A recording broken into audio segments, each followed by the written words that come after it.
बिस्मिल्लाहिर्रहमानिर्रहीम। Dear friends, अस्सलाम वालेकुम। औरंगजेब सुहरवर्दी, आज एक और important topic,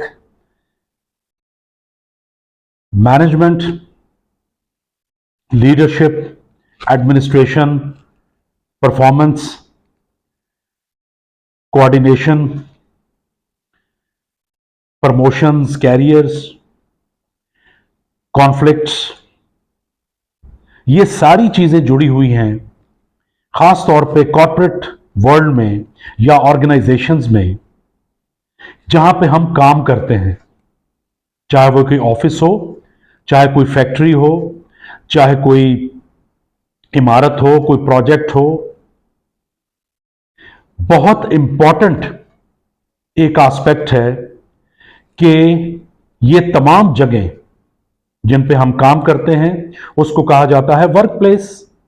work place management जो है वो एक बहुत इंपॉर्टेंट टॉपिक बन चुका है हमेशा से, लेकिन बदलते वक्त के साथ साथ और चेंजिंग टेक्नोलॉजी के साथ साथ इसकी अहमियत मजीद बढ़ गई है। सो आज हम बात करेंगे dear friends work place management पे। जैसे मैंने पहले कहा कि वो कोई ऑफिस है, कोई कमरा है, कोई फैक्ट्री है, कोई शेड है, कोई प्रोजेक्ट है, कोई भी जगह है, वो हमारी वर्क प्लेस है। उसमें प्रॉपर तरीके से उसे मैनेज ना करने के जो बहुत बड़े नुकसान हैं वो ये कि माहौल ठीक नहीं रहता, वर्क प्लेस एनवायरनमेंट में प्रॉब्लम्स आ जाती हैं, कॉन्फ्लिक्ट्स बढ़ जाती हैं, काम में रुकावटें पैदा होती हैं, आपस की डिपार्टमेंटल कोऑर्डिनेशन पे इफेक्ट पड़ता है, इंडिविजुअल परफॉर्मेंस पे इफेक्ट पड़ता है, डिपार्टमेंट्स की परफॉर्मेंस खराब होती है, पैसा जाया होता है, रिसोर्सेज जाया होते हैं। और अगर वर्क प्लेस को अच्छे तरीके से मैनेज कर लिया जाए तो उससे ना सिर्फ इफेक्टिव यूटिलाइजेशन ऑफ रिसोर्सेज होती है, बल्कि कंपनियां अपनी परफॉर्मेंस को बहुत ज्यादा इंप्रूव करके मार्केट शेयर कैप्चर कर सकती हैं, अपनी प्रॉफिट को बढ़ा सकती हैं, अपने एम्प्लॉइज को मोटिवेट रख सकती हैं, उनके टर्नओवर को कम कर सकती हैं, कंपटीशन में अपने राइवल्स के साथ जो है वो अच्छा कंपटीशन कर सकती हैं। तो वर्क प्लेस मैनेजमेंट, आप अपनी अपनी वर्क प्लेस को अपने जहन में रखिए, फिर आपको ज्यादा समझ आएगी और ज्यादा अच्छे तरीके से उसे आप मैनेज कर सकेंगे। आज के लेक्चर के बाद कोई भी वर्क प्लेस है उसके 5 मेन एलिमेंट्स हैं। सबसे पहले तो the work place, secondly the workers जो कि वहां पे काम कर रहे हैं, थर्डली द वर्क जो काम वो कर रहे हैं, then comes equipment and material, and then documents, documentation वहां पे कैसी है। तो ये 5 मेन एलिमेंट्स हैं, बाकी चीजें इन सब के साथ जुड़ी हुई हैं। तो वर्क प्लेस को मैनेज करना, उसके लिए एडमिनिस्ट्रेशन भी चाहिए, लीडरशिप भी चाहिए, मैनेजमेंट भी चाहिए, बहुत ज्यादा पर्सनल स्किल्स भी चाहिए, प्रोफेशनल स्किल्स भी चाहिए, सिस्टम्स एंड प्रोसीजर्स भी चाहिए, पॉलिसीज भी चाहिए।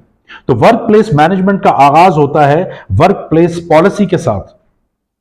जो इफेक्टिव अच्छी कंपनीज हैं उन्होंने अपनी वर्क प्लेस की पॉलिसीज बना रखी हैं, स्टैंडर्ड ऑपरेटिंग प्रोसीजर्स बना रखे हैं, डिपार्टमेंट के प्रोसीजर्स बना रखे हैं। उन पॉलिसीज और प्रोसीजर्स की वजह से, स्टैंडर्ड ऑपरेटिंग प्रोसीजर्स की वजह से भी बहुत ज्यादा मदद मिलती है वर्क प्लेस को मैनेज करने में।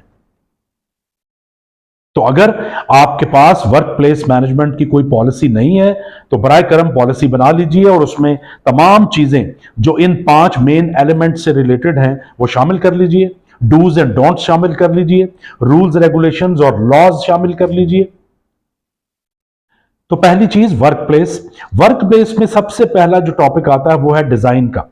वर्क प्लेस डिजाइन कैसा है, आपका स्ट्रक्चर कैसा है, बिल्डिंग कैसी है, ओपन स्पेस आपके कंपार्टमेंट्स हैं छोटे छोटे बैठने के लिए, केबिन्स हैं, या बंद कमरे अलहदा से हैं जिस पे आप बैठते हैं, उसकी डिजाइनिंग बहुत इंपॉर्टेंट है। और engineering, psychology, architecture, organizational psychology, ये मदद करती हैं वर्क प्लेस को डिजाइन करने में। तो अगर वर्क प्लेस अच्छी डिजाइंड है जिसमें तमाम इंडिविजुअल्स को सुकून से बैठ के काम करने का मौका मिलता है, उनके पास रिक्विजिट एनवायरनमेंट है, फैसिलिटीज हैं, तो भी वर्क प्लेस पे बहुत अच्छे तरीके से परफॉर्मेंस मैनेज की जा सकती है। वर्क प्लेस में दूसरी चीज है एनवायरनमेंट उसका।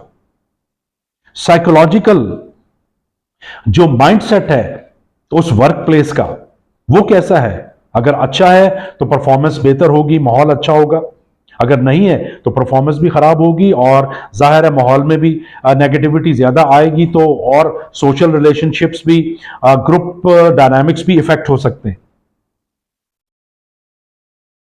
एक और इंपॉर्टेंट चीज है इस सिलसिले में जो कि एक पूरी साइंस बन चुकी है, वो है एर्गोनॉमिक्स।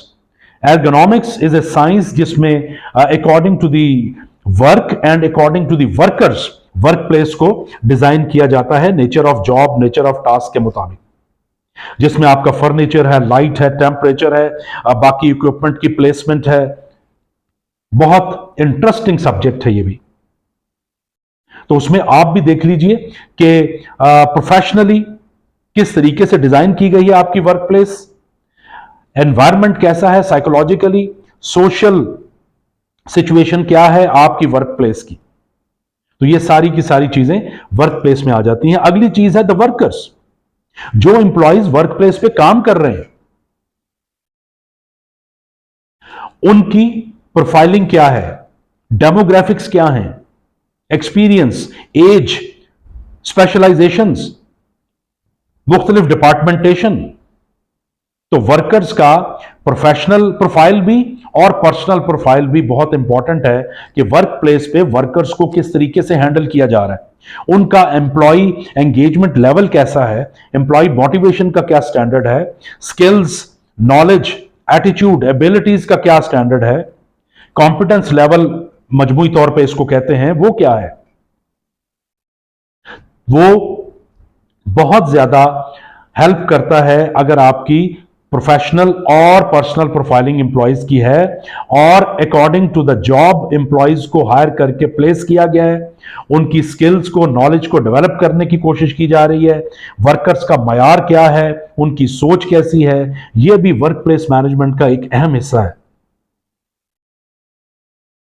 तीसरी चीज आ जाती है द वर्क। पूरी उस वर्क प्लेस पे काम क्या हो रहा है, टास्क क्या है जिसके जरिए वो ऑर्गेनाइजेशन सर्विसेज दे रही है या प्रोडक्ट्स प्रोवाइड कर रही है, अगर तो क्या प्रॉफिटेबिलिटी है, क्या उसके सोशल ऑब्जेक्टिव्स हैं, कॉर्पोरेट सोशल रिस्पॉन्सिबिलिटी का क्या हाल है, ये सारी चीजें मेन वर्क में आ जाती हैं। अब कंपनी के अल्टीमेट जो भी काम है, कोई चीज मैन्युफैक्चर करके प्रोडक्ट मार्केट में सप्लाई करना या अपनी सर्विसेज सप्लाई करना, उसके मुताबिक आगे डिपार्टमेंट्स को काम कैसे बांटा गया है, डिपार्टमेंट में इंडिविजुअल्स को क्या टास्किंग की गई है। सो वर्क में पहले तो आ जाता है main objective of the organization और कंपनी, और फिर उस ऑब्जेक्टिव को पूरा करने के लिए मुख्तलिफ डिपार्टमेंट्स ने क्या टास्क करने हैं, उन डिपार्टमेंटल टास्क को पूरा करने के लिए कौन से एम्प्लॉयज ने कौन सी एक्टिविटीज करनी है, उसके लिए जॉब डिस्क्रिप्शन क्या है एम्प्लॉयज की, day to day routine work में उनको कैसे क्लैरिफाई किया गया है, कैसे ट्रेन किया गया है। सो वर्क को समझना भी बहुत इंपॉर्टेंट है। कई दफा अगर कंपनी के काम को समझने में प्रॉब्लम आए, प्रॉपर उसकी टास्किंग मुख्तलिफ डिपार्टमेंट्स में ना हो, आपस में कोऑर्डिनेशन ना हो, उसके तहत एम्प्लॉयज को प्रॉपर काम ना दिया गया हो और उनकी अकाउंटेबिलिटी ना हो, तब भी बहुत प्रॉब्लम हो जाती। तो तीसरी चीज हो गई द वर्क, कंपनी के काम को समझना, उसको डिपार्टमेंट्स में डिवाइड करना और फिर डिपार्टमेंट्स में जो एम्प्लॉयज काम कर रहे हैं उनको टास्क असाइन करना ताकि वो काम करें और कंपनी का ऑब्जेक्टिव पूरा हो। इसको स्ट्रीमलाइन करने से भी वर्क प्लेस बहुत अच्छे तरीके से मैनेज होती है। The fourth point is equipment and material. Company के काम की नौयत के लिहाज से, डिपार्टमेंट्स की काम की नौयत के लिहाज से इंडिविजुअल्स को किस तरह का इक्विपमेंट दिया गया है, क्या मटेरियल वो यूज कर रहे हैं, उसकी प्रोक्योरमेंट का क्या प्रोसेस है, उसकी रिकॉर्डिंग और प्रॉपर उसका रिकॉर्ड रखने का क्या प्रोसेस है, इशू करने का क्या प्रोसीजर है, उसकी मेंटेनेंस के क्या तरीकेकार है इक्विपमेंट और मटेरियल की, एलोकेशन का क्या तरीकेकार है, क्या प्रॉपर जस्टिफाइड एलोकेशन की जा रही है, क्या उसका प्रॉपर रिकॉर्ड मेंटेन किया जा रहा है, क्या उसकी मेंटेनेंस टाइम पे होती है, क्या एम्प्लॉइज को अकॉर्डिंग टू देयर रिक्वायरमेंट वो मटेरियल या इक्विपमेंट एलोकेट किया गया है। इन चीजों पे जब गौर करते हैं और अपने सिस्टम्स को, प्रोसीजर्स को ठीक करते हैं, तब भी वर्क प्लेस मैनेजमेंट में बहुत ज्यादा हेल्प मिलती है। नंबर 5 वो है डॉक्यूमेंट्स। वर्क प्लेस जो भी आपकी है उस पे डॉक्यूमेंट्स की क्या नौयत है, फाइल सिस्टम कैसा है, ईमेल का सिस्टम, ऑफिशियल ईमेल का सिस्टम कैसा है, कौन एम्प्लॉय डिपार्टमेंट में कौन कौन से डॉक्यूमेंट्स को हैंडल कर रहा है और उसका रिकॉर्ड कहां पे है, उसके ऑडिट के लिए क्या तरीकेकार इख्तियार किया गया है, डे टू डे रूटीन में किस तरीके से लेटर्स जो है वो ट्रेस आउट किए जा सकते हैं, लेटर्स का जवाब लिखा जाता है, फाइल्स की nature of secrecy and security क्या है, और डॉक्यूमेंट्स की सिक्योरिटी को और उनके जाया होने से बचाने के लिए क्या क्या इकदाम किए गए हैं, प्राइवेसी कैसे इंश्योर की गई है लेटर्स की या कंपनी के इंटरेस्ट की। सो डॉक्यूमेंट्स का समझना भी बहुत जरूरी है। बाज़ औक़ात ऐसा होता है कि प्रॉपर फाइलिंग सिस्टम नहीं है, या कंप्यूटर में प्रॉपर तरीके से रिकॉर्ड अपना डाटा अपडेट नहीं किया गया, या एम्प्लॉय की कस्टडी में जो फाइल्स हैं उनका रिकॉर्ड मुनासिब नहीं है। इससे भी कंपनी बहुत ज्यादा इफेक्ट होती है, परफॉर्मेंस इफेक्ट होती है और दीगर बहुत सारे इश्यूज भी पैदा होते हैं। तो ये 5 मेन एलिमेंट्स हैं, इनको मैनूवर करके, इनको मॉडिफाई करके, इनको इंप्रूव करके वर्क प्लेस को बेहतर से बेहतर बनाया जा सकता है for profitability, for smooth functioning, for image building.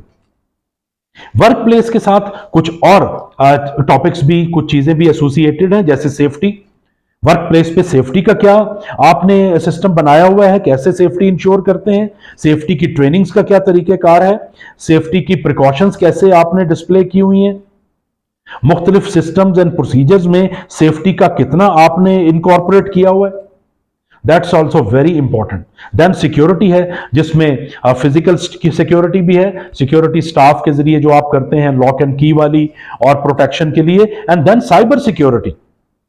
Cyber security का क्या बंदोबस्त है कंपनी में, लीकेज के, पासवर्ड के ब्रेकआउट या लीक आउट होने के क्या चांसेस हैं, किस तरीके से एक्सटर्नल इंट्रूजन्स को चेक किया जा सकता है, काउंटर किया जा सकता है। That's also very important point in helping to develop a professional highly effective work place.